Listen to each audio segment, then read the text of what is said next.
রব্বিল আলামিন ওয়াসসালাতু ওয়াসসালামু আলা রাসূলিহিল কারীম ওয়া আলা আলিহি ওয়া সাহবিহি আজমাইন।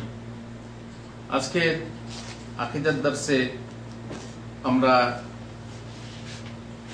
একটা সম্প্রদায় বা একটা ফিরকা সম্পর্কে পরিচিতি লাভ করব, যে ফিরকাটা আমাদের দেশে অতি পরিচিত। সেটা হচ্ছে কাদিয়ানি ফিরকা।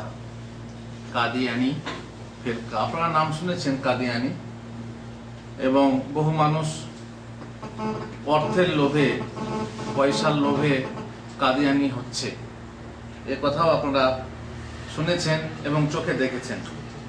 কোন কোন গ্রামে, সাধারণত পাড়া গ্রামে, কোন কোন শহরেও কাদিয়ানি মসজিদ গড়ে উঠেছে, যে মসজিদের উপরে সাধারণত ডিশ অ্যান্টেনা লাগানো থাকে, মসজিদে টিভি চলে। এইভাবে কাদিয়ানি ধর্ম প্রচার বাড়ছে দেশে। অবশ্য অধিকাংশ ক্ষেত্রে শুধুমাত্র পয়সার জন্য, পয়সার লোভে ধর্মান্তরিত হচ্ছে ইসলাম থেকে। তারা কাদিয়ানি ধর্মে, তারা মনে করে কাদিয়ানি ধর্মটাও হচ্ছে ইসলাম, ইসলামের একটা মযহাব, কিন্তু আসলে কাদিয়ানিরা মুসলিম নয়। মুসলিম হওয়ার যে শর্তাবলী, সেই সমস্ত শর্তাবলী তাদের মধ্যে পাওয়া যায় না।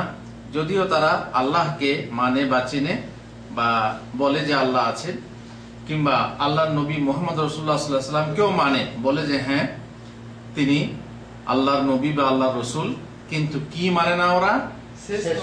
বিভিন্ন জিনিস আছে যেগুলো ইসলামের নয়, সেগুলো ওরা বিশ্বাস করে, এবং যেগুলো ইসলামের সেগুলো ওরা অবিশ্বাস করে। সংক্ষেপে আমরা তাদের পরিচিতি জানবো, আর তারা কি মনে করে এটা আমরা আলোচনা করব। তাহলে আমাদের কাছে স্পষ্ট হয়ে যাবে যে তারা তাদের বিশ্বাসে ঠিক আছে না ভুল আছে। কাদিয়ানি আসলে একটা আন্দোলন। 1900 ইংরেজি সালে ভারত উপমহাদেশে উপনিবেশবাদী ইংরেজদের ছত্রছায়া, উপনিবেশ যে গড়েছিল ইংরেজরা, সেই উপনিবেশবাদী ইংরেজদের ছত্রছায়া ও পরিকল্পনা অনুযায়ী এর জন্ম ও উদ্ভব ঘটে। এদের উদ্দেশ্য কি ছিল? মুসলমানদেরকে দ্বীন-ই ইসলাম থেকে দূরে রাখা। এমনিতে জানেন ইসলামের দুশমনরা, তারা জানে যে মুসলমানদেরকে ইসলাম থেকে দূরে রাখা যাবে না। সুতরাং ইসলামকে যদি মুসলমানদের কাছ থেকে দূর করা যায়, তাহলে সেটাই হচ্ছে উত্তম। ইসলামকে মুসলমানদের বুক থেকে সরিয়ে দিতে হবে, এটাই তারা চায়। বিশেষ করে মুসলমানদেরকে জিহাদ থেকে বিমুখ রাখা। জিহাদ থেকে বিমুখ রাখা মানে, জিহাদ হচ্ছে তখন ইংরেজদের বিরুদ্ধে মুসলমানরা যে জিহাদ করছিল, ইংরেজদের বিরুদ্ধে জিহাদ, সেই জিহাদ থেকে সাধারণত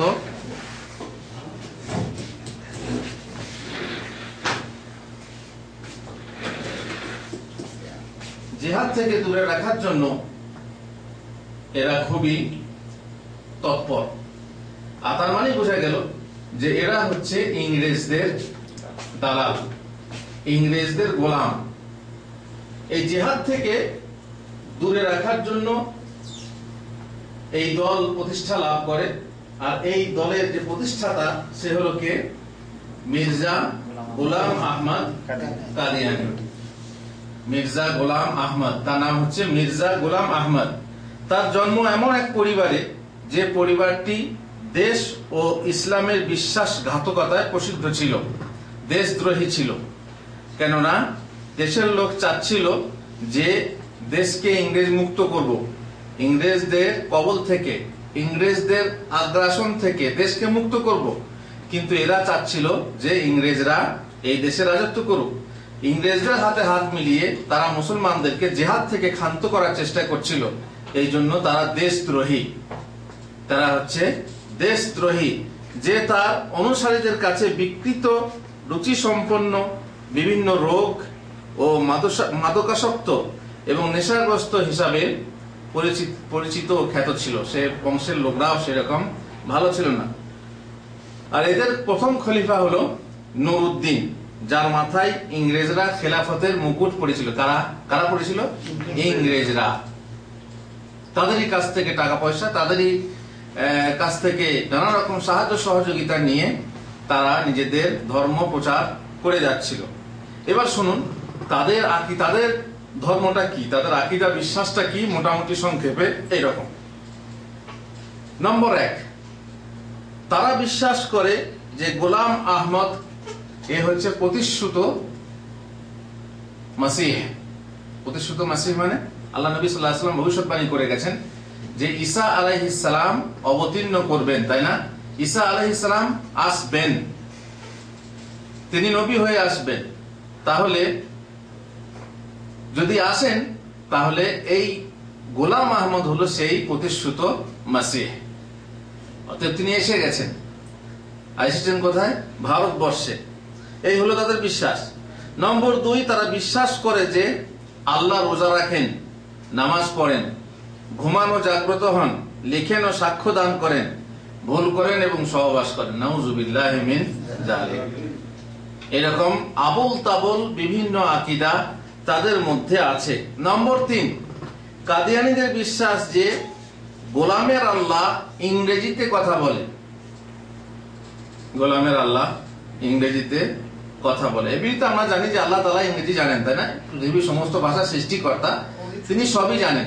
কিন্তু গোলামের দাবি ছিল কি যে তার আল্লাহ ইংরেজিতে তাকে ওহী করত, ইংরেজিতে কথা বলতো। নম্বর 4, তাদের আরো বিশ্বাস ছিল যে জিবরিল আলাইহিস সালাম গোলাম আহমদের কাছে অবতীর্ণ হয়। জিবরিল গোলাম আহমদের কাছে অবতীর্ণ হয়। অথচ আমরা জানি মুহাম্মদ রাসূলুল্লাহ সাল্লাল্লাহু আলাইহি ওয়াসাল্লামের পর থেকে জিবরিলের আসা বন্ধ, ওহী নিয়ে আসা বন্ধ হয়ে গেছে। তিনি তার প্রতি ওহী নিয়ে আসতেন, তার ইলহামগুলি কোরআনের ন্যায় বলে তারা ধারণা, তা নিশ্চয়ই ওহী হলে পরে তারা কোরআনের মতোই ভাববে। তারা ভাববে যে জিবরিল মারফত আসা যে ওহী, সে ওহী হলো কোরআনের মতো। নম্বর 5, তারা ইসলামী জিহাদকে রহিত বাতিল বলে গণ্য করে। ইসলামী জিহাদ না, এই তরবারি দ্বারা ধর্ম প্রচার ঠিক না। এটা হচ্ছে খ্রিস্টানদের মতবাদ। খ্রিস্টানরা হিংসা, যদিও তারা এখন সারা বিশ্বে হিংসা ছড়িয়ে দিয়েছে, তারা বলছে আমরা কি করছি? আত্মরক্ষা করছি। এই হিংসা সব ধর্মেই আছে। তো এরা বলছে যে ইসলামে যে জিহাদ আছে, এই জিহাদ কিন্তু মুলতবি, স্থগিত, এ রহিত হয়ে গেছে, জিহাদ চলবে না। এটা কাদের বুদ্ধি? যাতে করে ভারতের মুসলমানরা, উপমহাদেশের মুসলমানরা ইংরেজদের বিরুদ্ধে জিহাদ না করে, যাতে করে ইংরেজরা আরামসে রাজত্ব চালিয়ে যায়। যারা তুলাদণ্ড নিয়ে ঢুকেছিল দেশে, বাংলার মাটিতে ঢুকেছিল, তারপর রাজদণ্ড কায়েম করেছিল দিল্লি পর্যন্ত। এই যে ইংরেজরা সেখানে রাজত্ব করে গেছে, এরা চেয়েছিল যে তারা আজীবন রাজত্ব করে যাক, চিরদিনই রাজত্ব করে যাক। আর এর জন্যই গোলাম কাদিয়ানীকে তারা প্রস্তুত করেছিল এবং তাকে এই কাজে ব্যবহার করে মুসলমানদেরকে জিহাদ থেকে বিরত রাখার নানা প্রচেষ্টা করেছিল। তারা ইংরেজ সরকারের অন্ধ আনুগত্য করা অপরিহার্য বলে বিশ্বাস করত। আর আমরা জানি যে দেশে যে ক্ষমতাসীন সরকার থাকবে, সে সরকার মুসলিম হলে তার আনুগত্য করতে হবে, সরকারের বিরোধিতা করা যাবে না, বিদ্রোহ করা যাবে না, তাই না? যদি কেউ বিদ্রোহ করে, যদি কেউ এই সরকার থেকে সরে যায়, যা মারা যায়, তাহলে তার জাহিলি যুগের মরা হবে, তাই না? যদি কেউ জামাত থেকে বিচ্ছিন্ন হয়, মানে এই সরকার থেকে বিচ্ছিন্ন হয়, তো সে জাহিলি যুগের মরবে। সরকারের বিরোধিতা করা যাবে না, ইত্যাদি ইত্যাদি। আর সরকারের বিরুদ্ধে যারা করবে তা হচ্ছে খাওয়ারেজদের বিরুদ্ধে যুদ্ধের ঘোষণা আছে। খাওয়ারেজকে যাদেরকে হত্যা করবে, খাওয়ারেজকে যারা হত্যা করবে তারা কিয়ামতে আল্লাহর কাছে সওয়াব পাবে। এই বিভিন্ন হাদিসগুলো নিয়ে তারা বলতো যে না, ক্ষমতাসীন সরকারের বিরুদ্ধে, সে যেই হোক, মুসলিম হোক অথবা কাফের হোক, তাদের বিরুদ্ধে, ক্ষমতাসীন সরকারের বিরুদ্ধে কোন রকমের জিহাদ করা যাবে না। রাসূলুল্লাহ সাল্লাল্লাহু আলাইহি ওয়াসাল্লাম কি নির্দেশ দিয়েছেন? সাহাবাগণ বললেন, ইয়া রাসূলুল্লাহ, যদি এরকম রাজা হয়, এরকম বাদশা হয়, এরকম শাসক হয়, তাহলে আমরা কি করব? আমরা কি তাদের বিরুদ্ধে তরবারি খাড়া করব না? তরবারি দ্বারা লড়াই করব না? জিহাদ করব না? রাসূলুল্লাহ সাল্লাল্লাহু আলাইহি ওয়াসাল্লাম বললেন, লা মা আকামু ফিকুমুস সালাহ, না খবরদার না, যতদিন তোমাদের মাঝে নামাজ কায়েম রাখে। এটা কেন বলছে? ইংরেজরা আমাদেরকে নামাজ পড়তে দিচ্ছে, কি দরকার তাদের বিরুদ্ধে জিহাদ করবো কেন? তারা মনে করতো কি যে ইংরেজ সরকারের অন্ধ আনুগত্য করতে হবে, সরকারের আনুগত্য করতে হবে, সে চাই ইংরেজ হোক আর চাহে বাংলার হোক, চাহে যেখানকার সরকার হবে হোক। তারা এই বলে অপরিহার্য বিশ্বাস রাখে। তাদের বিশ্বাস যে কোরআনের নির্দেশে গোলাম নবী হিসাবে দায়িত্বপ্রাপ্ত, কোরআনের নির্দেশে গোলাম নবী হিসাবে নির্দেশ প্রাপ্ত। বিভিন্ন আয়াত দিয়ে আবল তাবল বিভিন্ন ভাবে দলিল, তার মধ্যে আপনি শুনে হাসি লাগবে। সূরা কোরআন মাজিদের ২য় পাতা, সূরা বাকারার প্রথম দিকে একটা আয়াত আছে, ওয়াবিল আখিরাতি হুম ইউকিনুন। তার মানে কি? আল্লাহ তাআলা বলছেন, আল্লাযীনা ইউমিনুনা বিল গায়বি ওয়াল্লাযীনা ইউমিনুনা বিমা উনজিলা ইলাইকা ওয়া মা উনজিলা মিন ক্বাবলিক। যারা ঈমান রাখে তোমার প্রতি যা অবতীর্ণ হয়েছে তার উপরে, ওয়া মা উনজিলা মিন ক্বাবলিক, তোমার আগে যা অবতীর্ণ হয়েছে তার উপরে। তাহলে আমরা আগের নবীদের উপর ঈমান রাখি না রাখি না? ঈসা, মুসা, ইব্রাহিম সবাই উপর ঈমান রাখি। ওয়াবিল আখিরাতি হুম ইউকিনুন, আর পরে যারা আসবে, পরবর্তীতে যারা আসবে তাদের প্রতিও ঈমান রাখে। তাদের গোলাম আহমদ পরবর্তীতে আসা নবী, তার প্রতি ঈমান রাখতে হবে। অবাক কাণ্ড! এরা আরবি মানে অনুবাদও জানে না, আরবি ভাষাও বোঝে না যে আখেরাতে। যদি গোলাম আহমদ মহিলা হতো তাও বলা যেত, যদি গোলাম আহমদ মহিলা হতো তাও বলা যেত যে হ্যাঁ শেষ নবী মহিলা। মহিলা নবুয়তের দাবিদার আছে না? নেই? 4 জন মহিলা নবুয়তের দাবিদার গেছে, 4 জন। তো যদি গোলাম আহমদ মহিলা নবী হতো তাহলেও হয়তো তারা বলতো যে ওয়াবিল আখিরাতি হুম ইউকিনুন, মানে পরবর্তী শেষ নবী বা পরের যে নবী আসবে সে মহিলা নবীর উপরও এরা ঈমান রাখে। অথচ আখিরাত মানে আপনারা জানেন আখিরাত মানে কি? আখিরাত মানে কি? পরকাল, শেষ দিবস। সেই আয়াতের যে অর্থ, যারা আখিরাতের উপর ঈমান রাখে, যারা পরকালের উপর ঈমান রাখে, যারা শেষ দিনের উপর ঈমান রাখে, এই অনুবাদটাকে তারা কি করছে? শেষ নবীর উপরে বা পরবর্তী নবীর উপরে ঈমান রাখে। মেয়ে মহিলা হলে মাফি মুশকিল, কিন্তু গোলাম আহমদ কি মহিলা? তাহলে কেন এরকম তারা দলিল মনে করে?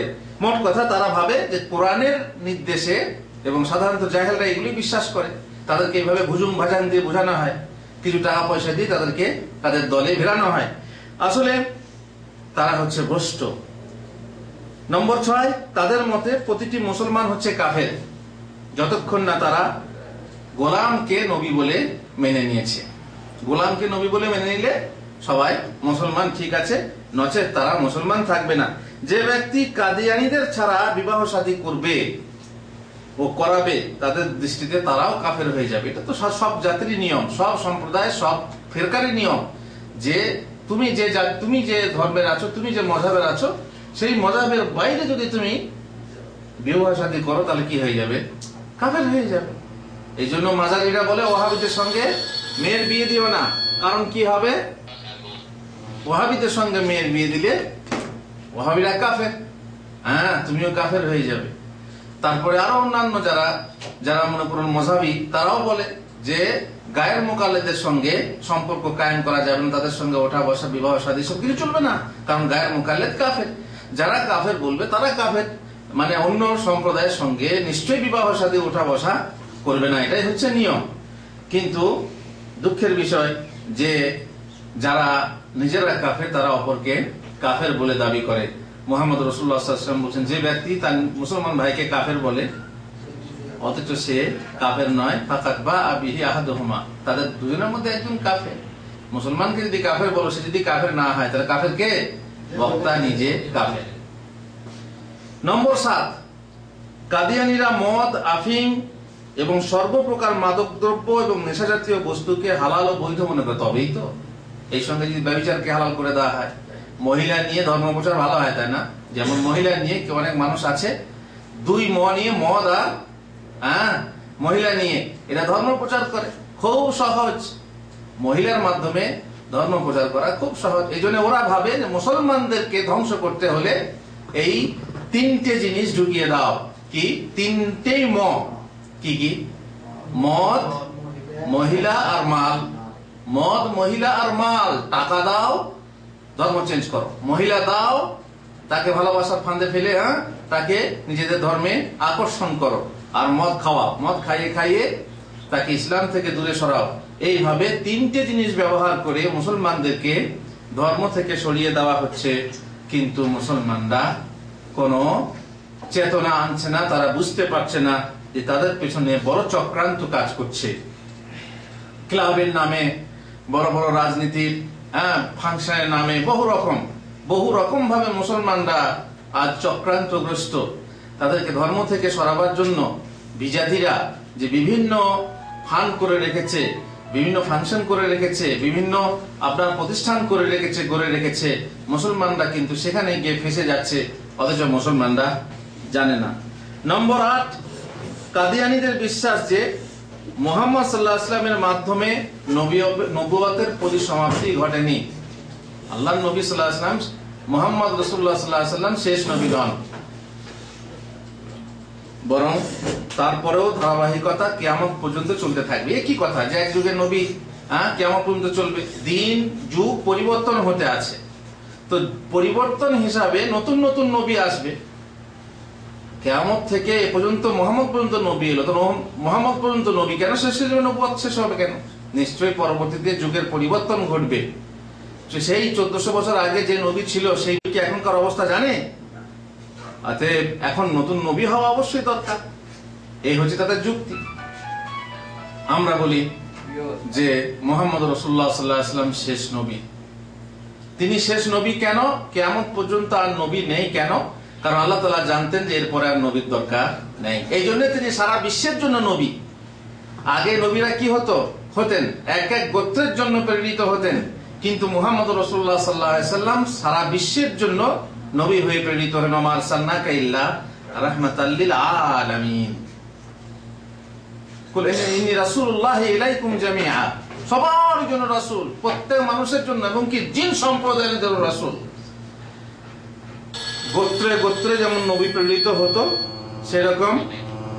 সেই রকম নবী এখন প্রেরণ হবে না। সারা বিশ্বের জন্য যখন নবী প্রেরিত হয়ে গেল, তখন কিয়ামত পর্যন্ত আর নবীর দরকার হবে না। এটা আল্লাহ জানতেন। কেন? যে মুহাম্মদের আগমনের পর থেকে যে বিধান দেওয়া হবে সেই বিধান কিয়ামত পর্যন্ত বলবৎ থাকবে, সেটা সচল থাকবে। কেন? যেহেতু পৃথিবী তখন কি হয়ে যাবে? ছোট্ট একটা গ্রামের মতো হয়ে যাবে, অথবা একটা সেলুনের মতো হয়ে যাবে। একটা সেলুনে বসলে সামনেও দেখা যায়, পেছনেও দেখা যায়, আপনি সমস্তটাকে দেখতে পাবেন। পৃথিবী এমন হয়ে গেছে যে পৃথিবী এই যে সেকেন্ডের মধ্যে আমার কথা বিশ্বের কোথায় কণায় কণায় পৌঁছে যাচ্ছে। বিশ্বের কোথায় কি ঘটছে আপনি এখানে বসে দেখতে পাবেন। সারা বিশ্ব এখন ছোট্ট একটা গ্রামের মতো, একটা পাড়ার মতো, একটা বাড়ির মতো হয়ে গেছে। সেখানে আর কটা নবীর দরকার? সুতরাং একটাই নবী এবং শেষ নবী, সেই শেষ নবী এসে গেছেন, তারপরে আর কোন নবীর দরকার নেই। আর এই ঘোষণা আল্লাহ তাআলা। আমরা মানুষরা নিজেরা যুক্তি খাটিয়ে নবীর দরকার কি দরকার না, প্রয়োজন কি প্রয়োজন না, এই নির্ধারণ করতে পারি না। আল্লাহ তাআলা নিজেই নির্ধারণ করে দিয়েছেন যে আর পরবর্তীতে নবীর দরকার আছে কি নাই। মোট কথা তারা বলে যে না, নবুয়তের মানে যে সিলসিলা, নবুয়তের যে ধারাবাহিকতা শেষ হয়নি, কিয়ামত পর্যন্ত চলবে। আল্লাহ পাক প্রয়োজন অনুযায়ী রাসূল পাঠাবেন। তাদের আরো ভ্রান্ত বিশ্বাস যে গোলাম আহমদ সমস্ত নবীর সেরা। আবার গোলাম আহমদ কাদিয়ানী সমস্ত নবীর সেরা। নাউযুবিল্লাহি মিন যালিক। অথচ আমরা জানি যে গোলাম আহমদ তো দূরের কথা, গোলাম আহমদ একজন মিথ্যুক, মিথ্যাবাদী, যে নবী বলে দাবি করে। আল্লাহর নবী সাল্লাল্লাহু আলাইহি ওয়াসাল্লামের পর যে নবী বলে দাবি করে সে হচ্ছে মিথ্যুক। চোখ বন্ধ করে আমরা জানি যে বলবে আমি নবী, সে হবে মিথ্যুক। রাসূলুল্লাহ সাল্লাল্লাহু আলাইহি ওয়াসাল্লাম, মহান আল্লাহ তাআলা কোরআনে বলেছেন, মা কানা মুহাম্মাদান আবা আহাদিন মিন রিজালিকুম ওয়ালাকিন রাসূলুল্লাহি ওয়া খাতামান নাবিয়্যিন ওয়া খাতামান নাবিয়্যিন। আল্লাহ বলছেন মুহাম্মদ তোমাদের পুরুষদের মধ্যে কারো পিতা ছিলেন না, ওয়ালাকিন রাসূলুল্লাহ, তিনি ছিলেন আল্লাহর রাসূল, ওয়া খাতামান নাবিয়্যিন, সমস্ত নবীদের খাতাম, শেষ। খাতাম মানে কি? স্ট্যাম্প লাগিয়ে দেওয়া, মানে কি শেষ হয়ে গেছে, আর নবী কেউ আসবে না। ওরা বলছে না না না না, খাতাম মানে স্টেম না, খাতাম মানে হচ্ছে আংটি, অঙ্গুরি।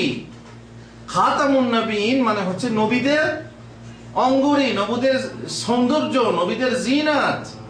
আপনারা ভুল করছেন। খাতাম মানে স্ট্যাম্প বা শেষ নয়, খাতাম মানে হচ্ছে অঙ্গুরি।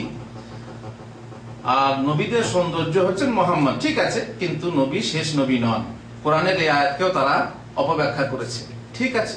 মুহাম্মদ রাসূলুল্লাহ সাল্লাল্লাহু আলাইহি ওয়াসাল্লাম বলছেন, ফি উম্মতি কাযাবুনা দাজ্জালুনা 27, আমার 27, আমার উম্মতের মধ্যে 27 জন মিথ্যা নবুয়তের দাবিদার আসবে। কোন রিওয়ায়াতে আছে 30 জন, তার মধ্যে 4 জন হবে মহিলা। ওয়া ইন্নী খাতামুন নবিয়্যিন, আমি হলাম নবীদের খাতেম, খাতাম, আমি হলাম নবীদের খাতাম। এখানে আংটি মানে করবেন না শেষ মানে করবেন? যদি বলেন আংটি, তাহলে তার মানে তার পরবর্তীতে আল্লাহ বলছেন লা নবিয়্যা বাদি, আমার পর আর কোন নবী নেই। তাহলে খাতাম মানে স্ট্যাম্প না আংটি? স্ট্যাম্প, শেষ, আমার পর আর কোন নবী নেই। আর তার মানে হলো খাতামুন নবী মানে হচ্ছে শেষ নবী, আমি হচ্ছি শেষ নবী, লা নবিয়্যা বাদি। আর এক হাদিসে রাসূলুল্লাহ সাল্লাল্লাহু আলাইহি ওয়াসাল্লাম বলছেন, ওয়া ইন্নাহু সায়াকুনু ফি উম্মতি 30 কাযাবুন, এই যে রিওয়ায়াতে বলেছেন 30 জন মিথ্যা নবুয়তের দাবিদার প্রকাশ পাবে কিয়ামত পর্যন্ত। কুল্লুহুম ইয়াজউম আন্নাহু নবী, সবাই ধারণা করবে সে হলো নবী। ওয়া আনা খাতামুন নবিয়্যিন, আমি হলাম সর্বশেষ নবী, লা নবিয়্যা বাদি, আমার পর আর কোন নবী নেই।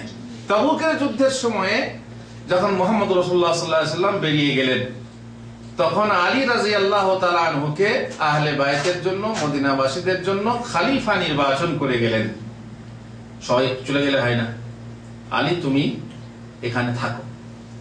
আল্লাহ রাসূল সাল্লাল্লাহু আলাইহি ওয়াসাল্লাম বেরিয়ে গেলেন। যখন জুরুক বলে জায়গা, ওই যে ওহদ পাহাড়ের আগে জুরুক বলে জায়গায় সবাই পৌঁছে গেলেন, আলী পেছনে পেছনে গিয়ে বলছেন, ইয়া রাসূলুল্লাহ, আপনি জিহাদে যাচ্ছেন আর আপনি আমাকে মহিলাদের পেছনে ছেড়ে যাচ্ছেন, আমি মহিলার দেখাশোনা করব? আমার ইচ্ছা যে আমি বীর যোদ্ধা হয়ে আপনার সঙ্গে আপনার দাঁয়ে বাঁয়ে সামনে পেছনে থেকে যুদ্ধ করবো, ইয়া রাসূলুল্লাহ, আপনি আমাকে ছেড়ে যাবেন না। আলী যখন এই কথা বললেন, তখন রাসূলুল্লাহ সাল্লাল্লাহু আলাইহি ওয়াসাল্লাম বললেন, আমা তারদা ইয়া আলী, আমা তারদা আন তাকুনা মিন্নি বিমানজিলাতি হারুন মিন মূসা, আলী তুমি কি এটা পছন্দ করো না যে মুসার যেমন নায়েব হয়েছিলেন হারুন, হারুন যেমন মুসার নায়েব হয়েছিলেন? কখন নায়েব হয়েছিলেন মুসা? যখন তুর পাহাড়ে গিয়েছিলেন, মুসা আলাইহিস সালাম নায়েব বানিয়ে নিজের গোত্রের কাছে, নিজের জাতির কাছে রেখে গিয়েছিলেন। কিন্তু জাতির লোক মুসাকে জানরেল ভাবতো, কিন্তু হারুনকে নরম ভাবলো। ফলে তারা কি শুরু করে দিল? গো বাছুর পূজা শুরু করে দিল। গরু পূজা পুরনো জিনিস, গরু পূজা নতুন না। ওই বনি ইসরাইল যুগের গো পূজা, সোনার গরু পূজা করতে লেগেছিল। আর তারপর তিনি যখন তওরাত আনতে গেলেন, তারপরে ফিরে এসে দেখলেন যে এরা তো গো পূজা শুরু করে দিয়েছে। তারপরে দাড়ি ধরে টানতে লাগলেন, হ্যাঁ, তারপরে যা হোক ঘটনা আপনারা জানেন। সেখানে তিনি নায়েব ছিলেন। তো তুমি কি রাজি নও আলী যে তুমি আমার জায়গাতে আমার নায়েব হয়ে, হারুন যেমন মুসার নায়েব হয়েছিলেন তেমনি তুমি আমার নায়েব হয়ে আলী মদিনায় থাকবে? আলী রাদিয়াল্লাহু আনহু, হ্যাঁ আল্লাহর রাসূল, আমি রাজি। কিন্তু হ্যাঁ, এটা জেনে রাখো, হারুন নবী ছিলেন, ইল্লা আন্নাহু লা নবিয়্যা বাদি, কিন্তু আমার পরে কোন নবী, এটা ভেবো না যে তুমি আমার পরে নবী হবে না, আমার পরে নবী হবে এটা না। হারুন নবী ছিলেন, মুসার নায়েব, নবীর নায়েব নবী ছিলেন, কিন্তু আমি নবী, আমার নায়েব তুমি আলী, কিন্তু আমার পর কোন নবী নেই। আল্লাহু আকবার। দেখেন, যেখানে যে কথা বলা দরকার মুহাম্মদ রাসূলুল্লাহ সাল্লাল্লাহু আলাইহি ওয়াসাল্লাম সেই কথা বলে গেছেন। এখানে অনেক দলিল, যদি এই কথাটা না বলতেন উনি, ইল্লা আন্নাহু লা নবিয়্যা বাদি, অনেক বলতে, তাহলে দেখো বিমানজিলাতে হারুন মিন মূসা, আলী হচ্ছেন হারুন যেমন মুসার জায়গায় নায়েব, তিনি নবী, তেমনি আলী মুহাম্মদের জায়গায় নায়েব, তিনিও নবী। বলতে পারত, লোকে বলতে পারত, কিন্তু সেই বলার সূত্র ছিন্ন করে দিয়ে রাসূলুল্লাহ সাল্লাল্লাহু আলাইহি ওয়াসাল্লাম বলেন, ইল্লা আন্নাহু লা নবিয়্যা বাদি, কিন্তু আমার পর কোন নবী নেই। অন্য এক হাদিসে মুহাম্মদ রাসূলুল্লাহ সাল্লাল্লাহু আলাইহি ওয়াসাল্লাম বলছেন, কানাত বানু ইসরাঈল তাসুসুহুমুল আম্বিয়া কুল্লামা হালাকা নবী খালাফাহু নবী। কি সুন্দর! বানি ইসরাইলের প্রত্যেক যুগে যুগে নবী থাকতো। এক নবী ইন্তেকাল করলে আবার এক নবী এসে যেতেন, নবীর পর নবী আসতেন। নবীরাই তাদের দিন দুনিয়ার সমস্ত কর্ম পরিচালনা করতেন। আল্লাহু আকবার। একের পর এক নবী এসে গেছেন বানি ইসরাইল। কিন্তু জেনে রেখো, ওয়া ইন্নাহু লা নাবিয়্যা বাদি, আমি এসেছি, আমার পর আর কোন নবী আসবে না।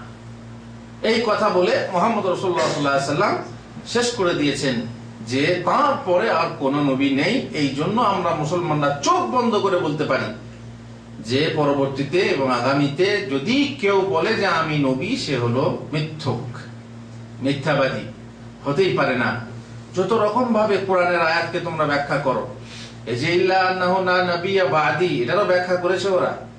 হ্যাঁ, এটা ঠিকই আছে, লা নাবিয়্যা বাদি মানে সাথী, মানে আমার সাথী কেউ নবী নয়। বাদ মানে পরে নয়, বাদ মানে কি? সাথী, সাথ বলছেন। আল্লাহ নবী বলেছেন ঠিকই, আমার সাথী কোন নবী নেই, মানে আমার সাথে কোন নবী নেই, আমার পরে আসতে পারে। এইভাবে অপব্যাখ্যা করে তারা, কোরআন ও হাদিসের অপব্যাখ্যা করে তারা নিজেদের নবুয়তকে প্রতিষ্ঠা করেছে। এবং ইংরেজদের সাহায্য সহযোগিতায় তারা এখনো পর্যন্ত সেই কার্যকলাপ চালিয়ে যাচ্ছে মুসলমানদের বিরুদ্ধে, মুসলমানদের আকীদাকে ধ্বংস করার জন্য, মুসলমানদের দিনকে নষ্ট করার জন্য। এখনো পর্যন্ত তারা বিনা পয়সা বহু বই পুস্তক বিলি করে, পাম্পলেট বিলি করে, টাকা পয়সা দিয়ে সাহায্য করে, গ্রামে গ্রামে মসজিদ করে দেয়। বাস, সেরকম লোকও আছে, সেরকম হুজুরও আছে, সেরকম প্রচারকও আছে। প্রত্যেক ধর্মের প্রচারক আছে, তাদেরও ধর্মের প্রচারক আছে। আমাদের ধর্মে যেমন তবলিগি জামাত কাজ করছে বা অন্য জামাত কাজ করছে, সেখানেও তাদেরও সেরকম তবলিগি জামাতের মতো তবলিগ কাজ করছে। তাদেরও মিশন আছে, যেমন আমাদের মিশন আছে, যেমন খ্রিস্টানদের মিশন আছে, ইহুদি মিশন আছে, বিভিন্ন ক্লাব আছে। সেই সমস্ত মিশন ও ক্লাব থেকে তাদের ধর্ম প্রচার হচ্ছে। বিশেষ করে যারা দরিদ্র শ্রেণীর যুবক, যারা পশ্চিমী জগতে গিয়ে মগজ ধোলাই করেছে, তারা এইসব ফন্দিতে পড়ে তারা কি হচ্ছে, ফেসে যাচ্ছে। ফেসে গিয়ে তারা এই ধর্ম গ্রহণ করছে, বিকৃত ধর্ম গ্রহণ করছে। তারা বিশ্বাস করছে, বিশেষ করে পয়সার লোভে, অনেকে যারা গেছে আমরা জানি, তারা পয়সার লোভে গেছে। সেখানে বিশেষ সুবিধার জন্য, পার্থিব সুবিধার জন্য তারা ধর্মান্তরিত হচ্ছে। আল্লাহ তাআলা আমাদেরকে পানাহ দেন যেন আমাদের এরকম পদস্খলন না ঘটে যায়। আমরা মানুষকে সতর্ক করতে পারি, আমরা যেন পাবলিককে সতর্ক করতে পারি। আমরা আশেপাশে যাদের কাছ থেকে শুনবো, যে যুবকদের কাছ থেকে শুনবো, আসলে মোট কথা হচ্ছে কি, মন যদি খালি থাকে, তাহলে সেই মন খালি থাকলে পরে সেই খালি মনে যে কোনো কথা আসবে, যে কোনো জিনিস নতুন ভাবে ভেসে আসবে, সেটা মানুষ কি করে, গ্রহণ করে নেয়। মন খালি থাকলে। এখন একটা নবযুবক, সে এখন বই পুস্তক পড়ছে, ইংরেজি ভাষা পড়ছে ইত্যাদি, তারপরে হঠাৎ করে একটা এইরকম কোন ধর্মের বই পুস্তক পেলো, হাতে পড়লো, তখন তাকে ভালো লেগে গেল। সে তো আর বুঝবে না হাদিস কোরআনের সঠিক ব্যাখ্যাটা কি। সে তখন ভাববে তারা এটাই ঠিক, তখন সেটা কি। আর এইভাবেই মানুষ ভ্রষ্ট হয়, এইভাবেই মানুষ ভ্রষ্ট হয়। তাহলে তো সবাই মুসলমান হতো, সবাই মুসলমান হয় না কেন? আর মুসলমানদের মধ্যেও সবাই মুসলমান নয় কেন? যেহেতু ওই যে শুরু থেকেই তাদের মন মগজ ধোলাই হয়ে যায়। আর প্রথমেই যে মগজটা পায়, যে জিনিসটা পায়, সেটাই তার মনের ভিতরে বসে যায়, আর সঙ্গে সঙ্গে সেটাকে গ্রহণ করে তারই উপরে প্রতিপালিত হতে থাকে, আর তারই উপরে সে বৃদ্ধ হয়। সুতরাং বুঝতেই পারছেন যে সর্বনাশটা কত বড়। ধর্ম চেঞ্জ করা মানে আমরা মুসলমান হয়, তারা বলবে না আমরা মুসলমান, তো আমরা তো মুসলমান, কিন্তু আসলে মুসলমান নয়। এরা জানেন কাদিয়ানীদের ইসরাইল বা ইহুদিদের সঙ্গে কত সম্পর্ক আছে, আপনারা শুনে থাকবেন। তাদের সঙ্গে কত সংস্রব এবং অনেক সুদৃঢ় মজবুত এলাকা কি বলে আপনার সম্পর্ক আছে। তাদের জন্য অসংখ্য প্রতিষ্ঠান ও সেন্টার খোলা হয়েছে। এই যে কাদিয়ানীদের জন্য অসংখ্য সেন্টার প্রতিষ্ঠান খোলা হয়েছে। তারপরে আপনার রেডিও সেন্টার, টিভি সেন্টার খোলা আছে। আর তাদের সেই সমস্ত সেন্টারের মাধ্যমে চলছে এই ধর্মের আপনার প্রচার। আপনারা দেখবেন তাদের মসজিদেও অ্যান্টেনা লাগানো আছে, সেখানে টিভি লাগানো আছে, সেই টিভির মাধ্যমে তাদের ধর্ম প্রচার হয়। আর সে ধর্মের কেন্দ্র কোথায়? সৌদি আরব, মুসলমানদের দেশ। কোথা? ইংল্যান্ড। কোথা? কাদের দেশ? খ্রিস্টানদের দেশ, যারা মুসলমানদের কোনোদিন মঙ্গল চায় না। তারা চায়, যখন তখন রাজত্ব করছিল তখন থেকে এখনো পর্যন্ত চায় যে মুসলমানরা ধ্বংস হয়ে যাক অথবা মুসলমানরা খ্রিস্টান হয়ে যাক। ইহুদিরা অবশ্য চায় না, কারণ ইহুদিরা তারা নিজেদের রক্ত ছাড়া অন্যের রক্ত আমাদের মধ্যে আসুক সেটা চায় না, বরং খ্রিস্টানরা চায় যে সমস্ত মুসলমানরা কি হয়ে যায়? খ্রিস্টান হয়ে যায়। এই জন্য তারা এই তৎপরতা চালিয়ে যাচ্ছে। আর অনুসারীদের সংখ্যা পাকিস্তান ও ইন্ডিয়ায় অধিক দেখা যায়, বাংলাদেশেও এটা আছে, এবং বাংলাদেশে বহু দাবি উঠেছে যে এদেরকে অমুসলিম বলে ঘোষণা করা হোক ইত্যাদি। কিন্তু ধর্ম নিরপেক্ষবাদীরা বলতে চাচ্ছে এটাও একটা ধর্ম, এদের নিষিদ্ধ করে করা হবে। মোট কথা হচ্ছে যে এরা আসলে মুসলমান নয়। আপনারা শুনলেন যে সমস্ত আকীদা ও বিশ্বাস রাখে, ইমানের যে শর্তাবলী আছে, মুসলমান হওয়ার যে শর্তাবলী আছে, তার মধ্যে প্রধান প্রধান শর্ত তাদের মধ্যে নেই, এবং ইসলামে যেগুলো হারাম সেগুলো তারা মান্য করে না, মাদক দ্রব্যকে হারাম মনে করে না, শেষ নবীকে শেষ নবী মনে করে না। আর এটাই যথেষ্ট যে তারা মুসলমান নয়। আল্লাহ তাআলা আমাদেরকে তাদের খপ্পর থেকে বাঁচান, আমাদের পরিবেশকে তাদের খপ্পর থেকে, তাদের নোংরামি থেকে দূরে রাখুন। আল্লাহুম্মা আমিন। ওয়া সাল্লাল্লাহু আলা নবিয়িনা মুহাম্মদ ওয়া আলা আলিহি ওয়া সাহবিহি।